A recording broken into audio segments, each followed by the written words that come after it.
over here. Obviously, it's been a little bit since we last saw you in here, but now you're matched up with a legend like Jose Aldo. So I guess how's camp been? How's just the media attention surrounding you? Because I would imagine fighting someone of Aldo's like stature and pedigree in this sport kind of leads to more attention and eyeballs on your fights. Yeah, it's been a good camp. I wouldn't say there's been a lot more attention on me, and I'm not too sure because like first this fight was going to be on the prelims too, so like, I was thinking it's Jose Aldo, we're going to be on the main card right off the bat, but that wasn't the case. But other than that, it just feels like a normal camp to me, as far as like the media goes. So it's just been a normal thing. Were you hoping to be on the main card at first, and were you disappointed when you were on the prelims? No, I wasn't disappointed. I was just happy with the fact that we got Jose Aldo, so I was good with that. But I was thinking more on the UFC side, like why isn't he on the main card? So, because I know he's the main guy in this fight. He has all that following and everything. So I was pretty surprised. And like you said, you were happy with Aldo. Was it the name? Was it the matchup? Was it the rankings? Was it just all of the above? Like, why specifically Jose Aldo? Because, you were supposed to fight Cody. Didn't work out. That probably should have been a big boost to your stock. But now you're getting Aldo, who's probably an even bigger superstar in this sport. Yeah. I was supposed to fight Cody. I won my last fight, and I called out Rob Font, and that wasn't going on. And, my last fight was in January, and it was getting to the point where I was like, I'll get anyone outside the top 15. I don't care. I just need a fight. So when I got Jose Aldo, I was pretty excited, pretty happy, ranked, and UFC legend. When Jonathan Martinez got that matchup, he kind of had to ask again. He's like, "Are you sure it's the Jose Aldo that wants to fight me?" Were you surprised that they matched you up with Jose Aldo? Because I think when Aldo came back, there were talks that he could fight for the title in a number one contender fight, and then he's matched up with you, which people are really excited. But you probably weren't on the short list of names for possible matchups for him. Yeah, I was pretty surprised, that he's taking on like these young guys. You would think he'd come back and fight, someone like at his age, caliber, or a following, maybe like a Henry Cejudo or something like that. But props to him, he's willing to take the risk. And I think I saw something that you said you actually studied Aldo when for the Ricky Simone fight and everything, just for his takedown defense and everything. So did you take anything away from that study session that you want to implement in this fight? Against him? No, I mean, I understand that Aldo's hard to take down, and that's something that we know going into this camp.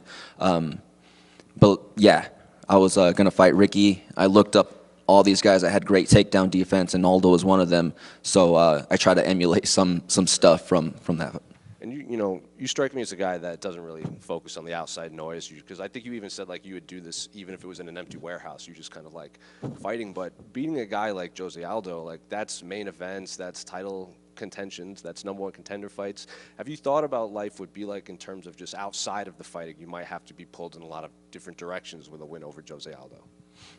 Yeah, absolutely. I'm gonna have to just be myself, and I'm just like a homebody, I just kind of stay at home. I kind of decline some things. I don't know if it's good or not, but it just keeps my peace of mind, keeps me just focused on training. And that's what I love to do, is just train, fight, and, but if it comes and if it's right up my alley, I'll do it. It's like you, Sean, Kyler, like you're all like these high-level bantamweights, but you all just seem so different from one another. Like Sean gravitates towards the spotlight, and Kyler seems like, pretty mellowed and chill out. You're a homebody. So I guess what's it like in the gym when you guys are just all together and just three just elite bantamweights that are just so different outside of the octagon? Yeah, I would say back in the day when we were all there together all the time, it was fun, man. Just watching each other grow, taking these pro fights, just trying to follow each other, trying to keep up with each other, and we're doing that till this day, and it's crazy. We showed up to the MMA lab as kids, amateurs, and now we're in the top 15, and we got more guys coming too. Did you guys all know that at some point you guys would all be here in this top 15 of the UFC, even way back then? Oh, I'm sure, yeah. We always had talks about Ultimate Fighter. We'll do the Ultimate Fighter, contenders. We're going to fight these guys. So for it to come to fruition, it's pretty crazy once I look back at it. You wanted to do the Ultimate Fighter? You don't strike me like a guy that would want to be in a house with a bunch of guys that whole time. No. Any way to get in, The Ultimate Fighter, we even said the Contender Series, too, once that came about. So yeah. Yeah, just wanted to get your thoughts on the main event between Pereira and Roundtree, like a prediction. I think it's going to be a great fight. You know, they are both dangerous, and Roundtree could, you know, shock us all. But I think Alex is doing what he's supposed to do, and I think he's going to be fully prepared for this fight. But anything can happen for sure.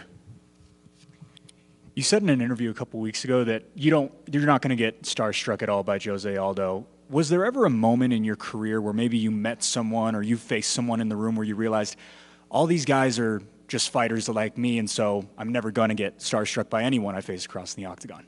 Yeah, luckily the gym I train at, you know, I trained with Sean before, with Benson for the past 10 years. You know, you go against Benson, he's a 55er, you know, and he's not taking it easy on you. So, you know, I never really had that feeling like about, you know, I don't know, famous people, I guess I should say, you know. I just know they're normal people, everyday lives, and that's about it, you know. And we're all fighters, we all bleed, and that's it. Mario, right over here. Right now you're on a 6-fight win streak, and things seem to be clicking more than ever for you right now. Do you believe that in this point in your career you may have hit a new stride? I'm on the stride, you know. I think everything is coming together. You know, I'm 31 years old. I think it's like all those hard rounds I've done in my 20s, everything I learned now coming with like my smarts of how to use it. I'm in my prime right now, so I'm ready to go. And back a couple weeks ago during the camp, you made a post on Instagram. It was captioned by "Time for us to get a crown," and I thought that was a clever, you know, caption. A win over Jose Aldo, having that feather in that cap, what would that mean to you? But also, what do you believe that win would do for you at this stage of your career? It would definitely move me into the top 10, top 5 possibly, you know. And, you know, as a fighter, you always want these fights, you know, these Hall of Famers or someone that's been around, you know, the game for a while, just to test yourself against them. So I know he's not in his prime, but that doesn't matter. It's just the name, and it's something that I've always looked forward to. Thank you.